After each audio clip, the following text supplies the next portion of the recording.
Hey guys, Kyle here, welcome back to the channel, and today I'll be bringing you a quick guide on the Anarchy in Borderlands 3, and we're going to start off here by just me giving you some quick info on the Anarchy. The Anarchy is a legendary shotgun manufactured by Tedador.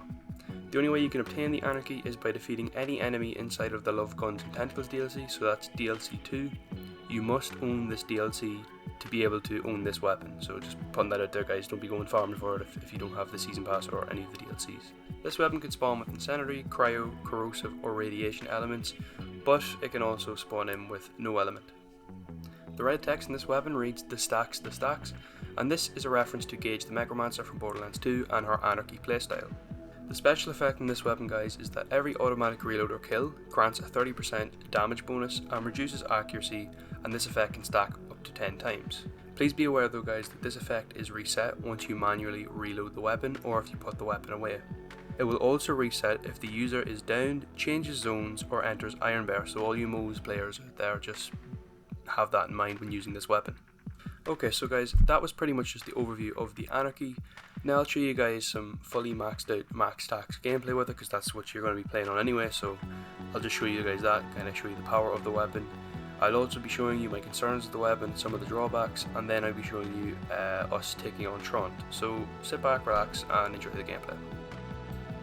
So guys, this is just quick clips of me stacking the weapon, and basically you need to do this 10 times for the weapon to get to max damage and max stacks I guess. But this is optional, you could go and get 10 kills on some weak enemies if you want. I just think it's much easier to do it this way, and then you can have max damage before you go and fight whatever you are fighting. So yeah, I'll just show this little clip and then we'll get straight into the gameplay.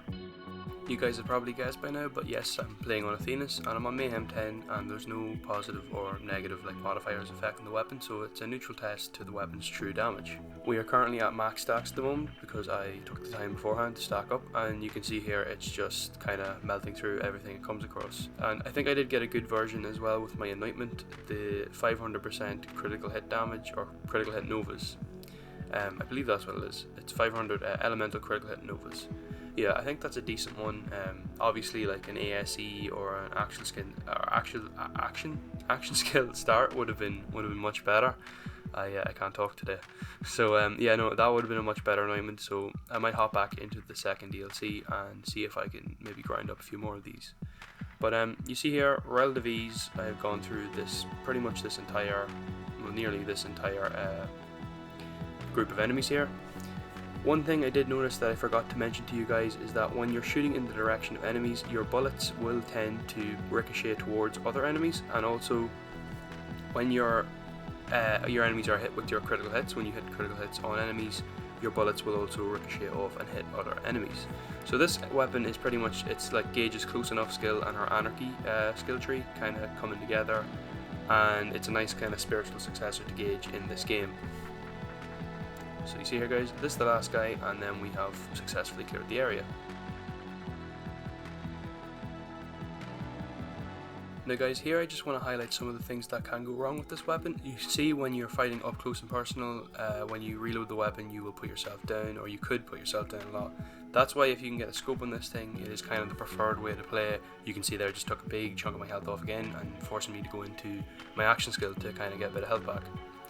But pretty much the preferred way to play this thing is to sit back with the scope and to basically snipe the enemies with a shotgun. I know it's kind of sounds silly, but yeah, my aggressive kind of playstyle here, coming up close and personal here with the enemies and putting myself down, has reset my stacks as you can see, and now I am down.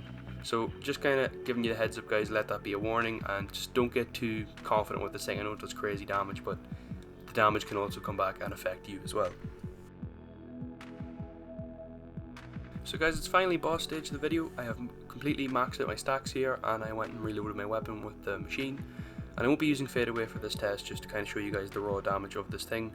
Now, note that it took me a little bit than usual to kill this boss, and I only ended up recording it once. So if I was getting behind him more to his crit spot, I could have done a lot more damage. As you can see here, he turns around and it just wipes him, but his shield did take a little bit to take down.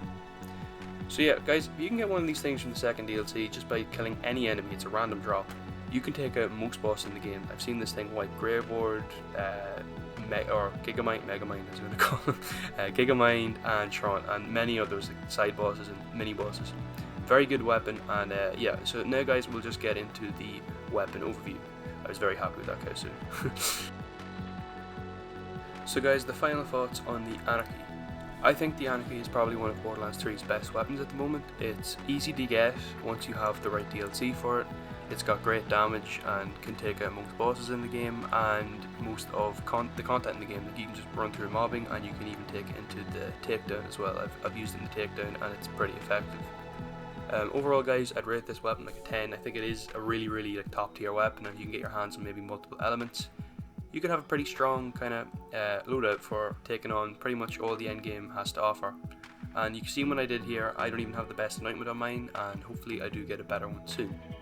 So guys, again, you can get this from any enemy in the second DLC, and it's a brilliant weapon. I would highly recommend you guys checking it out. Alright guys, that's going to be the end of this video. So I really hope you enjoyed today's Borderlands 3 video guys. I just want to say again, all the support on the channel recently has made me confidence come on leaps and bounds, and yeah, it's a really big boost to my confidence and how I kind of view the channel, and I'm really positive going forward now because of it. So thank you all for supporting the channel, and thank you for supporting the social media pages and the posts I've been putting up. I really appreciate that, and yeah, I'm just really excited to keep putting up content for you guys and keep growing out the channel. So yeah, that's me for this video guys, and I'll see you soon. Probably in about 2 days I'll get another Assassin's Creed video up, and maybe a Borderlands video on the upcoming updates. So again guys, I'll say it once more, thanks very much for watching. I do really appreciate it, and I'll see you all in the next one. Bye.